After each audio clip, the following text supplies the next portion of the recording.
Hello, my name is Erik Rigney, and we're going to be talking about closing the knowledge gap in virtual production. And I am a virtual production instructor with the Mo-Sys Academy in Los Angeles. Before that, I worked with Erik and the ETC group on Fathead, a R&D project in Los Angeles.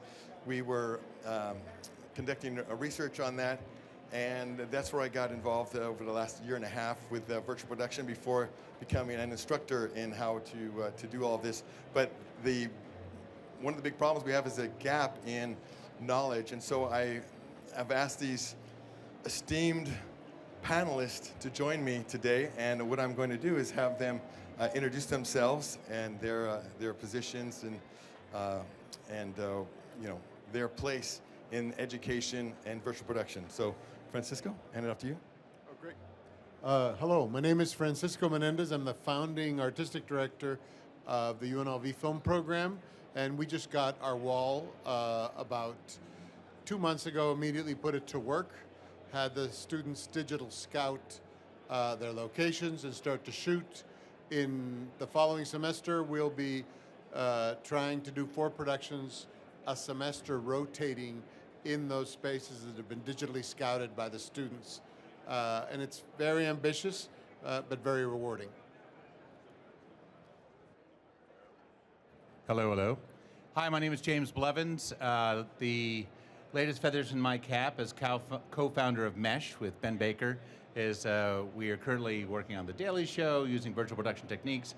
We finished up Megalopolis with Francis Ford Coppola, and I was post-production supervisor on The Mandalorian. But on Friday, I'll be fulfilling my duty as an advisory board member of the California Community College Consortium in Sacramento. We'll be talking about virtual production as a trade and being part of Project Peak, which in California is the first year community college is free. So we're going up there to Sacramento to tell them how smart they are to have done that. Nice. My name's Erik Weaver. I work for the ETC. We're the Entertainment Technology Center. We've been doing a lot of pioneering work in the field of virtual production, including documents that you might have seen like Ripple Effect or Fathead. So we'll run projects, we'll take them through the whole pipeline, look at different technology tests, and then report on them for everybody. Thank you. My name is David Long. I am a professor at Rochester Institute of Technology, also director of Magic Spell Studios, which is a research center for media there. In 2007, I started the Motion Picture Science program, which is the first engineering program embedded in a proper film school. I was a research imaging scientist with Eastman Kodak for 10 years, brought a lot of the learnings from the industry there. We've been dabbling in virtual production for on and off 10 years, playing with it in early stage representations, and then more formally with the current form factor of late, getting a volume up, getting our creative students and our technology students integrated together to solve problems and make cool stuff. So looking forward to talking about this today. Hi, I'm Dane Brehm. I'm a Local 600 digital imaging technician and a production technologist, primarily focusing on workflow, data management, color pipelines, as well as educating folks in production on kind of the best way to go forward using the DIT as kind of the hub for what the color pipeline will be like on set.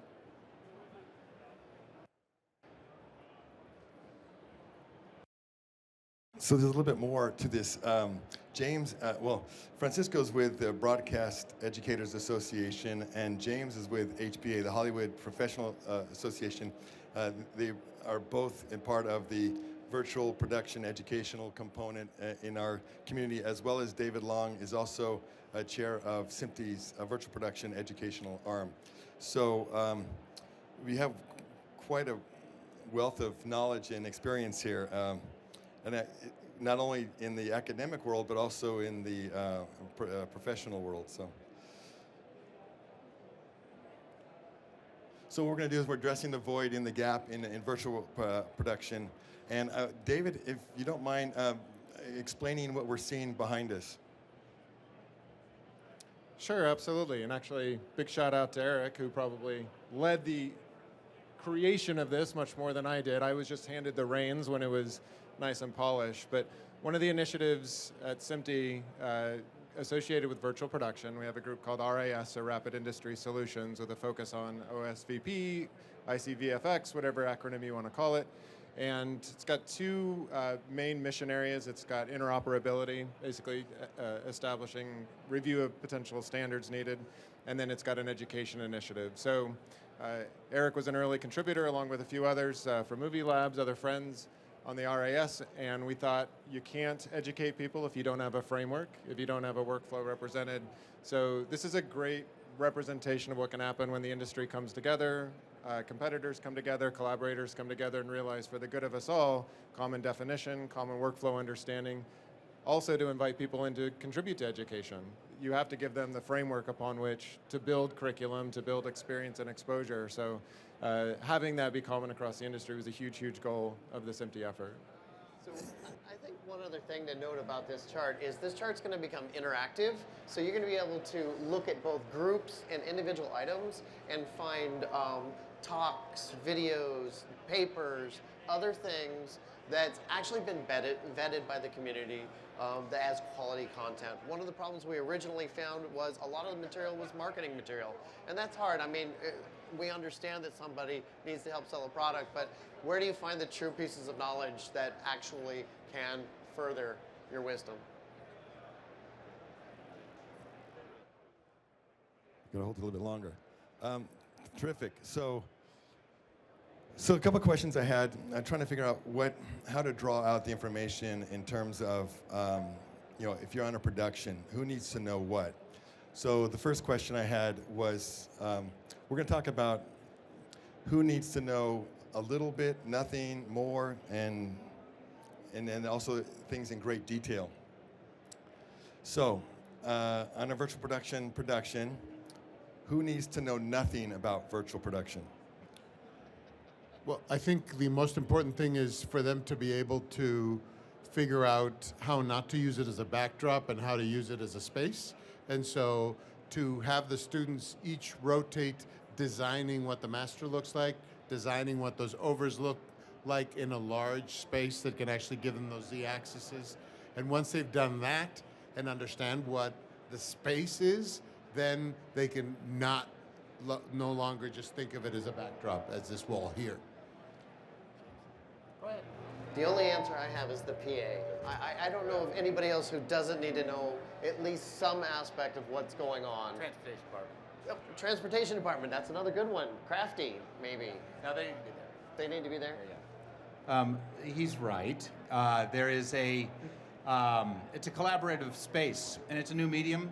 We're very interested in making this year less about virtual production being the darling of the belle of the ball, and more about it just being production, which means that everyone from the grips, the gaffers, everybody understands their role to play and how they're going to be integrating into this new medium. It's going to be an interesting year. I think this is the year of the art department. I think not every show is a Lucasfilm show, and there are many production designers out there with DP as friends who have visions. And I'll just say that the crew as a whole does need to know what their role is, but it's not going to be hard to glean, because at least the productions we're involved with and we're working on, we're speaking to everyone in the nomenclature they're used to speaking. So we're sort of getting over the vocabulary problem. We're seeing things instead of virtual production walls, we're seeing line items like technical green screen, which is a funny way to slip it by accounting. But basically, everyone needs to know, and they need to know early, because there's a collaboration and a conversation that no one is used to having, but it can be really enjoyable. Oh, you're Mike. Yeah, so I agree with everything you all have said. They're not necessarily on the production, but the people who don't need to know anything about virtual production are my parents streaming Disney Plus at home. I think we talk about that a lot, though, right? Good visual effects, you don't know that they're visual effects. Good virtual production, you shouldn't know it's virtual production. I think the industry creatively, and we talk about this at RIT a lot with our younger filmmakers, it's struggling with a look that is a virtual production look. I think there's an optical look, I think there's an environment look, and I'm looking forward to creatives really embracing the technology and getting rid of that telltale look, so that again, no one at home knows that that's how it was produced. I would say the actors, because at the end of the day, the actors have to come in and they have to perform. And it doesn't matter if they're performing in front of a green screen or they have the advantage of being able to see what's in front of them that maybe a virtual production environment might give them. But it doesn't change what they do. It just allows them a greater tool or something to be able to enhance that performance. So I'd say actors. So what I'm getting from this is, and I hope the audience gets this, is that virtual production is an ecosphere. It's not one individual's job. Everyone has to play a role in this. This is not some tool that one or two or three or four people are going to operate. The whole production needs to participate in the process. All right, so now we know who needs to know nothing, which it means very few people. Now, in terms of having just a general overview of virtual production, the processes, what roles in a production would only require just sort of a general idea of what's going on? I think one of the things that reverberated through our answers is that it should function just like any production, but the role of how the lighting will work, sort of this cross-lighting system, what kind of lights you don't want to use in that space, just to kind of ruin the contrast or the non-illusion that you want to create, the immediacy of it. I think that sort of those best practices for everyone, whether it's a gaffer or anyone designing a shot, or anyone that are going to be in the shot, how far they have to be from the wall, etc. Do you have something? Test. The role of the real-time Unreal operator is unique. But it reminds me of when in the commercial world, a flame operator would have a client right behind them, and it'd be a very high tension, but you got to be cool kind of environment. Finding people who are drawn to this kind of work, but who can operate in that environment and make a clear distinction between a reasonable and unreasonable request without saying the word no. These are skills, and I think that what we're going to see is the tradesmen show up who actually can handle the technical aspect of all the new and different feeds and inputs that are coming, management of perforce, the management of the data itself, meshed with like a virtual production supervisor know-how who is at the elbow of the DP and really working to build a vision in this new sort of sandbox. That's a very interesting blend. It's been a blend throughout visual effects too, of highly technical sort of oriented people supporting an artist. They've officially turned off my wireless mic. Yes, so too tricky. It's really hard on this one, I think. I mean, obviously the VP soup really has to translate that language to everybody, but trying to figure out where your role is. How does your role as a director change? How does your role as a DP change? What kind of influence, and how do you communicate back to the VP soup to make sure that everything's going to go right? You know, kind of having that hub of knowledge is absolutely critical, and sharing it through each of the different major departments. Yeah, I think general knowledge should, we're going through a progression here, right? So we're going to get deeper and deeper with each successive question. We're going to run out of departments at some point because we'll have named everybody already. Clearly, any of your technical departments and your key creative roles absolutely need to go beyond general. But maybe some folks in the production office who can expect what the pacing might be, or equipment setup, right? How do you pre-produce? There's going to be some folks who are responsible for generic services, and it's going to be a slightly different timeline for stuff. But honestly, I think knowledge is power. So everyone should have at least general who has anything to do associated with the production.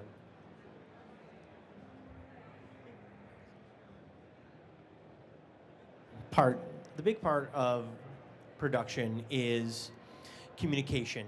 But we all have jargon. We all have things that we call that different tripods, someone would call it legs, any number of things. It's about, I think, generally having an understanding of what some of that new terminology sounds like and what it means when you speak to a member of your crew, whether it's the first AC or it's the boom operator, our art department, production department, they all need to have a very general understanding of everything in terms of a terminology of what that is so that they can explain it so they can communicate. I mean, production is a giant team of people, pre-viz, pre-production, visual effects. I mean, you may have 3,000 people who might all need to kind of talk to each other about what's happening, and each person or each team might be responsible for a percentage of that. And so I think fostering terminology and understanding and jargon and getting a unified language or ontology is a really important aspect and a general way to communicate amongst us all. So I think this ties into the first question with who doesn't need to know anything about virtual production. And so the general overview would mean everyone would have at least a general overview, producers, and where they get those types of instruction and that know-how is a little bit of a challenge. There are opportunities, courses that are being offered for producers and like that. You can also go, try to go online and do that. But getting the general overview, ETC has done several white papers on virtual production. It's freely available. People can read about that to get their overview as well. And then I think part of the challenge in this one, in terms of the vocabulary, even within the field, there's different terms that are used. And I think it was at vpglossary.com is one space where we're trying to standardize some of that jargon. And so we talked about general, and we talked also a little bit about more specific. So I think we touched on the more detailed overview to some degree. What I want to do is move into specifics. So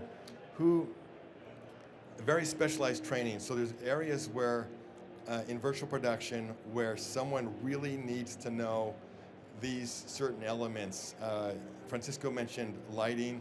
I think lighting is a challenge only because of the color space that we're in and whatnot. But there's also understanding that lighting not only is occurring outside, but also virtually. So having the practical and the virtual match up. Other specialized training that you're aware of in terms of the process of virtual production, who needs to know precisely what's going on? I think when programs are purchasing walls, they actually see a wall and they figure that fits their budget, but they have to realize that the actors have to be about 5 to 7 feet away from that wall. If the pitch isn't right, you can probably, if the pixel pitch is tight, you can bring them a little bit closer, but where most people screw up is bringing everybody in thinking they can just cram them around the wall. And for really wide shots, we probably still have to use green screens in programs, but the benefits of the medium shot and the close shot, what you can do in a safe space to have a virtual production which represents an urban environment which is safe to the students. They're not going to get run over. They're not going to get hurt. We're going to be able to work at a humane process. That's key to us. The real secret to filmmaking, modern day digital film making, is coming from the end of the line over here. So there's this weird melding of very specific color knowledge, frame rate knowledge, shutter angle knowledge, camera knowledge, which is really quickly sort of blends out of as much a trade as it is an art. And so they're going to rise to the top a particular type of tradesperson who is able to and drawn to the medium of light, So they'll start with a very sort of base technical knowledge, handling, schlepping the digital data of the media entertainment industry, but quickly you'll find these people who have an eye, and they're coming out of our IT, And Dane over here has been lifting, doing some amazing work over the past years. But it's hard to describe because the kind of work at a certain point, when you have an understanding of color and what these people are doing, you cannot tell what they're doing. You just know that the result is much, much better with them in line. So that's sort of the very specific knowledge. It's incredible knowledge, but for those of you who have the appetite for it, you should lean into understanding color science as much as you can. It's a deep rabbit hole. So there's actually a really good talk by Tim Kang later today on IBL, or image-based lighting. So if you want to get into some of that, we're about to publish a document on white point balance, which is also very critical. But Francisco, you're saying I can't buy a 10 by 8 wall with a 10 millimeter pixel pitch? No, it's not going to work out. Okay. No? That's called a billboard. It's called a billboard. Yeah, that wouldn't work really well now, would it? So we see kind of this knowledge in three kind of primary pillars. Creation of the content, building and managing his stages, and shooting on stages. These are the three fundamental parts that you're trying to learn, and a lot of components within that. So being able to dig deeper into the area that you're focused on and find those specific classes, whether it be understanding tracking, camera lens metadata, lighting, any of these things, you need to try and master that zone that you're going to be managing or overseeing in the pipeline. So, Tracking is a good one. All right, so I'm, full disclosure, a color systems engineer, imaging scientist, so I covered a lot of the stuff that I obviously care about quite a bit. We absolutely embed engineering talent on set, and so I think that's a theme I want to hit. One of the big representations in virtual production is that post comes to pre. It's not shorter to do a virtual production, but you certainly are redistributing the effort amongst the three main phases.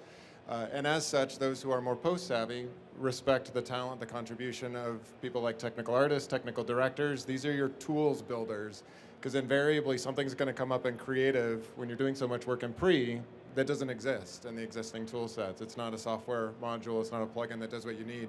So embracing that in pre-production, you might need to have on hand technical artists, technical directors who can look at available tools, solve those, and be embedded with the creative so that when you hit set, you have a little bit of adaptability. You can play, right? Students at RIT, they love moving the sun. They just have to make sure they tell their gaffing crew when they're going to do that. But having those engineers on the ready to be able to solve some of those problems. It's not just about operating. It's about innovating in the moment and being careful with how you're using your time to do that. you should want to use one of those to move the sun. If you play with that. It's also just to think about. It's also about bringing the members of production. I mean, visual effects as well, but it's about bringing the preparation time forward. So when I'm working on a show as a DIT, many years ago I would get a month. Right? It seems like a long time. But more and more these days, I get about a week, if I'm lucky, to prepare for it. That's barely enough time, by the way, including camera testing, lens testing, lighting testing, hair and makeup testing, costumes testing, right? Because you got to make sure all of this lighting, all of this engineering not only looks good, but also sounds good, right? LED walls have a certain, if it's flat, you're pretty good. If it starts curving, there's some really fun, goofy stuff that kind of happens around that. Erik might have a talk later today. You can go over some of that. But what I mean is that it's about bringing that preparation time forward to give the members of production the time to understand, to learn, adapt, make a lot of mistakes, okay? That doesn't get penalized when you have the actors there, when art department has worked, 120 hours straight to get you everything in front of that camera for your foreground, your midground, and ultimately the background. It's about bringing that preparation time forward. So I'm a big proponent of trying to get those folks involved, but also with the engineers is being able to have the productions people interact more with the engineers and speak a common language. Because that's the thing about filmmaking is we all have a common language. We talk about how to describe what we're doing. Is it a 50-50? Is it an over?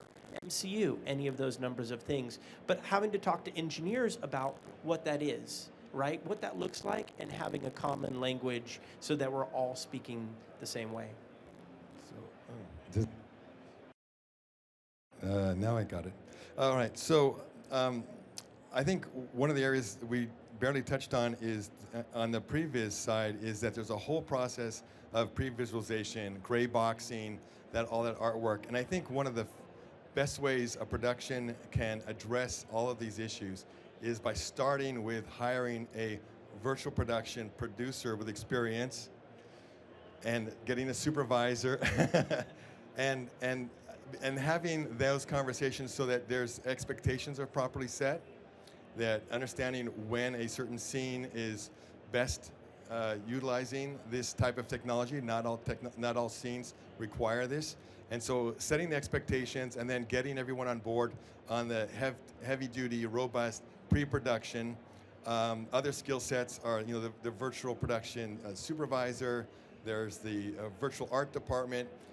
All these people, you have to pick who you're going to hire, and that's where a virtual production supervisor or producer comes into play to help you build that team and then set the production's expectations, aligning with closer to reality than some concept of I'm just going to walk in, I'm going to roll up my equipment, and it's just going to be like I'm on location, which is not the case at all.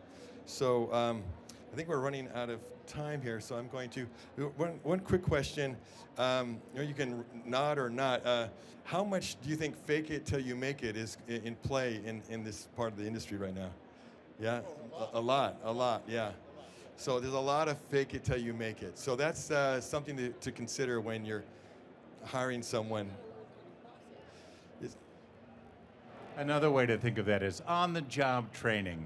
Because let's face it, this is a wonderful gathering of talented people, but we work for the circus, okay? And so no one's checking to see if you have a college degree at the door. You're all drawn like moths to a flame to tell stories. And I don't encourage anyone to do this, but some of you won't be able to stop. And so in that realm, it's very important that we do move forward as efficiently and as quickly as possible by adopting, through education, the right terminologies, the movie labs, ontologies, all of it. It really is the only way we're going to move at the speed that technology seems to be moving at today. So every time we do a production, we lose the whole team. They all get jobs. It's we got to start over, and finding somebody like a Catherine Brillhart or a Jim DeGolich, these guys, they're busy. They're slammed because they're really experienced at these things. So you have to replace those people, and they've got to learn on the job sometimes. They've got to pick the skills up. They've got to be able to adapt and adjust. Like, I think everybody, like poor Ben Baker, I threw that guy in the fire. That's his oxygen now. That's his oxygen. He loves it. But, you got to figure it out. Yeah, so, anytime you get an opportunity to play in the playground in the sandbox, that's where we take it. There's a lot of different options out there. I say there's a lot, but they're hard to find. Do your internet search to find instructional opportunities. There is no real certification. You don't get a certification that is industry certified. There's no SMPTE or HPA certification. Every school offers its own certification. So that's something to be aware of.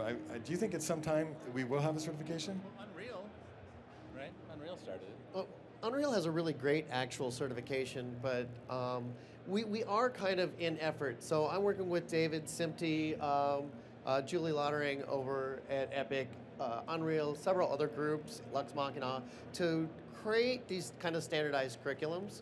So we're giving out lines eventually. So it's a slow process, but beginning to say, what does an Unreal Operator 1 look like? We're not going to tell you how to teach, but we're going to say, you need to at least cover these topics and this stuff. Yeah, and I'll say too that as a topic, virtual production has been very welcoming of the academic community into the industry. I don't know that that's always been the case in the industry. And as such, you're seeing, we at RIT are looking at opportunities to get out and take our experiences with curriculum development to those who are already in the industry. It may eventually lead to things like certification programs, but taking advantage of us, we're in the business of teaching people. So as we learn how to teach this stuff, it can only extend benefit to those who are in the industry now.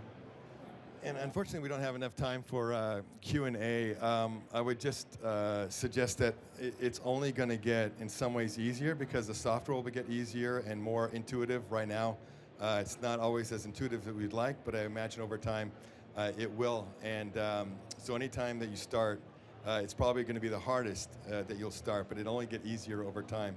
Certain areas like color or whatnot, over time will also get easier. So I just want to take this time to thank our panelists. Thank you for being here and sharing your knowledge and experience with the group. And I hope this proves helpful to you in the future. And good luck. Don't be afraid to dive in. Jump in the pool. It's not as hard as you think. And you can do this from home. You can use your own LED screen at home and start off like that. Noah Cadner has one. I'm so jealous. My wife won't let me put that in the house. All right, well, thank you very much.